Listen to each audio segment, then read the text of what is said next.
Alright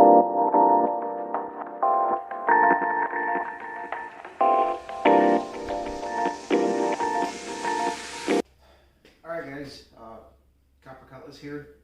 As always, uh, Merry Christmas, Merry whatever holidayness you celebrate. I celebrate Christmas, so naturally I just say Merry Christmas, or Merry Chrysler, and whatever you want to say. I'm just calling this year very Merry COVID Christmas. So both my parents got COVID. They're doing good. It's been about a week now. Uh, they didn't get too bad of symptoms, and I kind of threw a curveball in our holiday plans. So I just kind of took the opportunity to wrap up a couple things. Project at work, putting cap corners, rocker panels, and inners on a Silverado that we bought to fix up and sell. Great running truck, great shape chassis, suspension. Just the body was beat. So we naturally, working in a body shop, we decided, oh, this is a perfect project. And for one reason or another, this past year has sucked timing wise, and it just sat. And I was supposed to take care of it, and just never got around to it. But hey, at least it's getting done this year, just right up at the end. But either way, I won't dive too much into that because it's neither here nor there. I thought about covering it for the page, but I'm not. I can't get into like covering body work at work. I like what I do. I like getting into it, but I do not. This is a hobby for me. So what you guys see here is not what I do at work. I do collision repair at work. I don't even do restoration. I don't even like restoration work at work. I like collision work, wrecks, mangled metal, you name it. But either way, 350 on the spot as always. I did get some parts. I got a dipstick, frost plugs, core plugs, whatever you want to call them, from Mylodon. I got an ARP balancer bolt.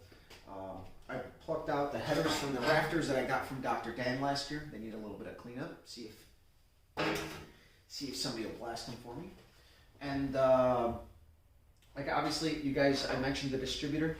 So the reason why I'm out here is because I need to take into consideration the fact that I am going to need some stuff for the run stand. I'm going to need a starter, plug wires, plugs. I'm probably going to end up using the carburetor from the Cutlass on there, but not until I put the carburetor back on the Bonneville. That's on the 306 on the run stand, which I have a HEI distributor and plug wires for that, which it's just to rule out a lean pop because I put the carburetor running mint off of my Bonneville on that, and it still has like a pop when you rev it hard. Like it's either the timing, I don't think it's the fuel, but it has like a random backfire through the carb. Just do not, it's very, very odd. So either way, once that engine's done, I'm going to get this on there, and I have to reconfigure the way that I put my engines on there because ultimately I would like to do my run stand a little bit nicer for the Oldsmobile engines. It was done years ago, and it was very, very primitive. And it's time to do it up nice and rewire that whole stand. I got a nice lightweight distributor with a corresponding fan unit, so it's going to look really nice. And the other thing too is I have to put a power inverter in there because setting up an alternator on a run stand is always a pain in the ass.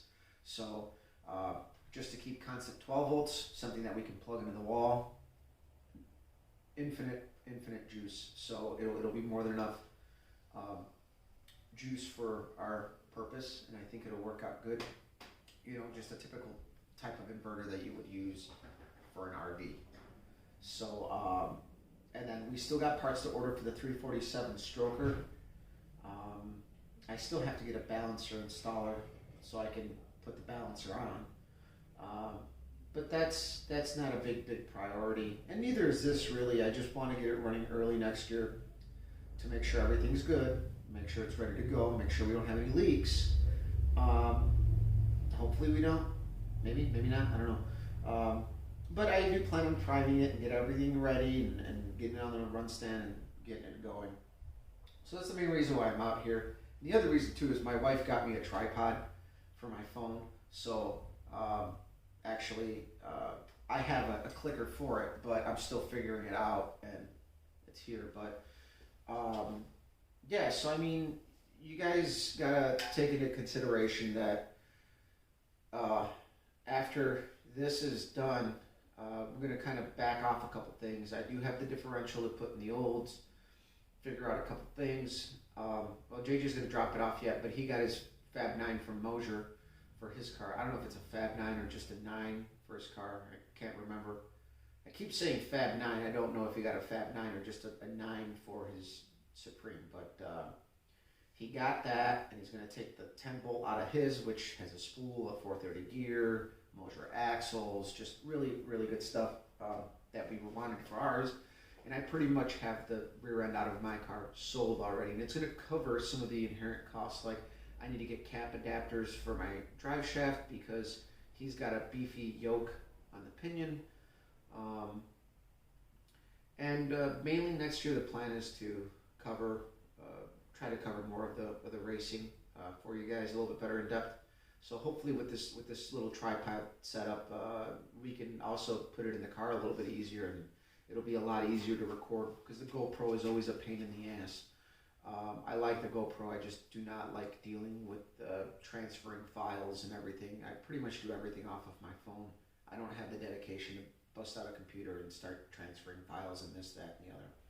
So I hope you guys have really enjoyed following along on this engine. There seems to have been a lot of interest with it, and again, I hope that everybody takes what I tell you, what I share with you with a grain of salt. I'm not, as mentioned earlier, this is a hobby to me. I'm not a pro builder. I've just been able to build my own stuff for the last 15 years and not have any major catastrophic failure. And if we did have something going on, we got very lucky and caught it early on. Which is, it's happened. It's happened. I got stories. It's happened. But I've learned a lot, and hopefully I can encourage people to build their own stuff and not be afraid to screw up, because at the end of the day, I'm not an engine builder. I'm very lucky to have good friends who have helped me and taught me a lot, especially in the last 5 years or so. And my car would not be where it is without their advice and help, and me letting them do certain things here and there. Obviously, if I let them do something, I'm involved, because my car's never been touched by anybody besides me in an alignment shop once. Certain things like machining, obviously you have to farm out. But again, I hope you guys have enjoyed following along on this build, and you guys go back and check out some of my older stuff. I made the fiberglass bumper for the car in the spring, and the year prior I fixed the hood that flew open at the track that I bought from somebody for a deal. And I really wish I did record doing all the bodywork to the car here in the garage when I did it. That would have been a really good. Actually, there is some videos of that when I did the front end work to it. So if you guys go way back to like 2017, there's actually in my videos, there's this car completely blown apart. The olds, I should say, it's off camera, but there is videos of it completely blown apart. It got muted because of licensing rights and bullshit, but I had music in the background. But yeah, I think I still plan on bringing in a project here if it works out. I need to get a car out of here, so that's what we got coming up next year, and hopefully you guys still follow along. So share, like, subscribe, follow me on Instagram, Scott.